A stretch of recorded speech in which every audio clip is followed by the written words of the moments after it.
أعوذ بالله من الشيطان الرجيم. بسم الله الرحمن الرحيم.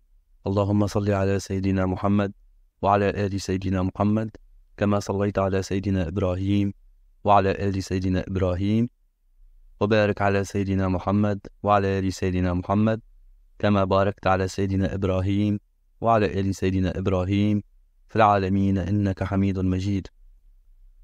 By the barakah of Sidi Shaykh, Sidi Mohamed Faouzi al-Karkari Qaddasallahu Sirrah. Notes from lecture of March 26, 2024. Before starting this video, I would like to state that this work would never have seen the light without Sidi Shaykh. If something is wrong, it will be from myself, and everything that is correct is from Sidi Shaykh. Sidi Shaykh delivered this lecture via a live stream dedicated to people from diverse backgrounds, whether they were Muslims, Sufis, or otherwise. In a previous lecture, Sidi Shaykh spoke about the sunnah of the Prophet ﷺ, specifically the practice of seclusion, khulwa.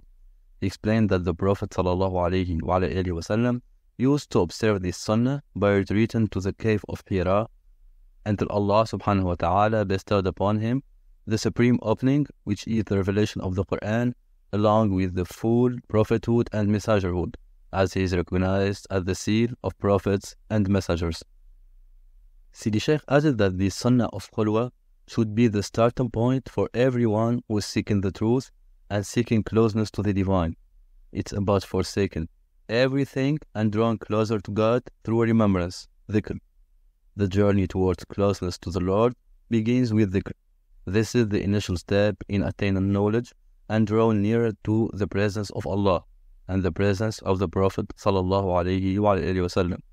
It signifies that anyone who denies or disregards dhikr has no chance of achieving this closeness. Allah subhanahu wa ta'ala states, Bismillah ar-Rahman ar-Rahim, the remembrance of Allah is indeed greater.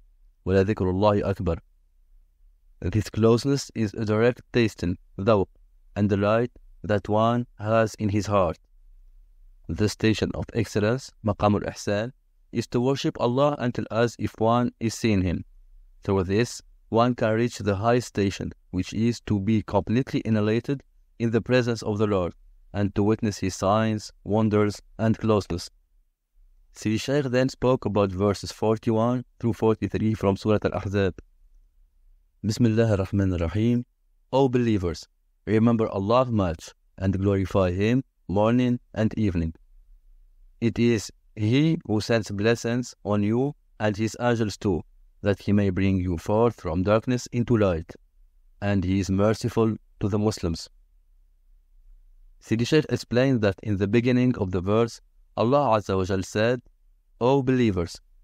It's important to clarify that there is a difference between Muslims and believers, mu'mineen, as Allah says, Bismillah ar-Rahman ar-Rahim, say, you have not believed, but say, we have submitted, aslamna, for faith has not yet entered your hearts.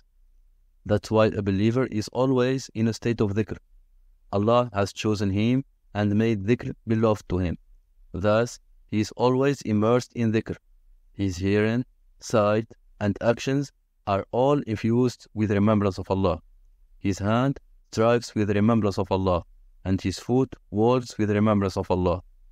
He is a living verse from Allah's signs. When one sees him, he remembers Allah. Contrary to Muslims, who are often found fluctuating, sometimes remembering and sometimes forgetting to remember, the believer is always engaged in the remembrance of the Maker, Al-Bari, glorified and exalted be He, especially those who have the reality and the essence of faith. As for those who possess the knowledge of faith, their knowledge is merely informational. They believe in the knowledge in terms of information, but this informational knowledge does not descend into their hearts, meaning into their actions and daily deeds. Sidi Shaykh added that in the tariqah one is always seeking the light of faith. This light is reached through continuous remembrance, so one is always immersed in dhikr until his tongue becomes moist, ratb, with the remembrance of Allah. Even the tongue has movement, the movement of raising and the movement of prostration, so one should look at how he raises and how he prostrates with it. If this tongue is engaging in backbiting and gossiping and in what does not please the Almighty, then this tongue does not prostrate in obedience to God, but it prostrates to other than God. Alike if all its movements are indeed faith in Allah and in what Allah informed, as well as in the Sunnah of the Prophet ﷺ. Then one finds this tongue between the movements of raising and prostrating in the presence of the Almighty, immersed in the remembrance of the Creator, moist and tender for the obedience of God and for His remembrance. Sidi Shaykh added that the tongue is the translator of what is in the heart. It always informs and exposes its owner with what exists in his being and what lies within.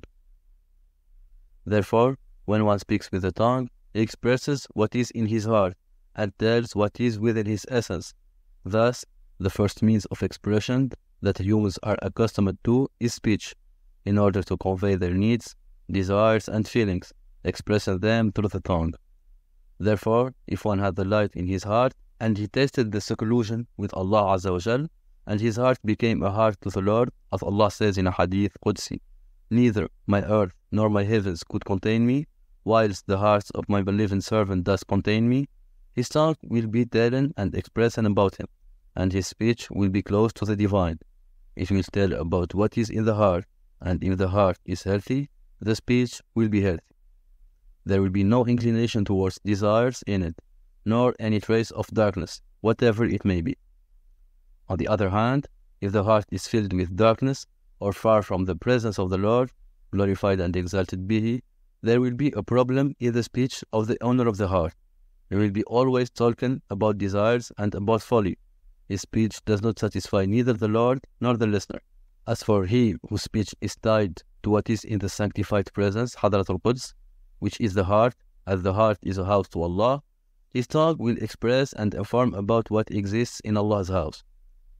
After the Lord granted permission of elevation, Idhnul Rif'a, Allah's house contains nothing but dhikr of Allah. That's why Allah subhanahu wa ta'ala orders believers to remember Allah much, as it's the means to dive into one's heart and fu'ad, to extract the big reality carried by the heart. This reality, which is monotheism, knowledge of Allah and knowledge of the Prophet ﷺ, exists within the heart, not outside of it. Its secret and its key are within the heart.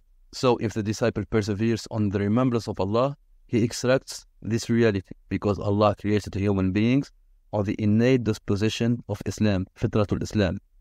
Sidi Shaykh mentioned the hadith of the Prophet ﷺ, there is a piece of flesh in the body. If it becomes good, the whole body becomes good. But if it gets spoiled, the whole body gets spoiled.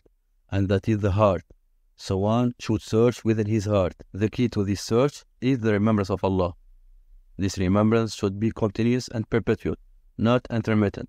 As Allah says, Bismillah ar-Rahman ar-Rahim, O believers, remember Allah much. To remember Allah always is to transform every inhalation and exhalation into remembrance of Allah. Some of the righteous, the Salihin, used to avoid eating dry food, to avoid chewing, which would prevent them from uttering dhikr, so they consumed only liquids. So that was all for this video. Alhamdulillah alladhi hadana lihada wa ma kunna linahtadiya lawla an hadana Allah. لقد جاءت رسل ربنا بالحق. اللهم لك الحمد اللهم لك الحمد اللهم لك الحمد. اللهم صل على سيدنا محمد وعلى آل سيدنا محمد كما صليت على سيدنا إبراهيم وعلى آل سيدنا إبراهيم وبارك على سيدنا محمد وعلى آل سيدنا محمد كما باركت على سيدنا إبراهيم وعلى آل سيدنا إبراهيم في العالمين إنك حميد مجيد. سبحان ربك رب العزة عما يصفون وسلام على المرسلين والحمد لله رب العالمين.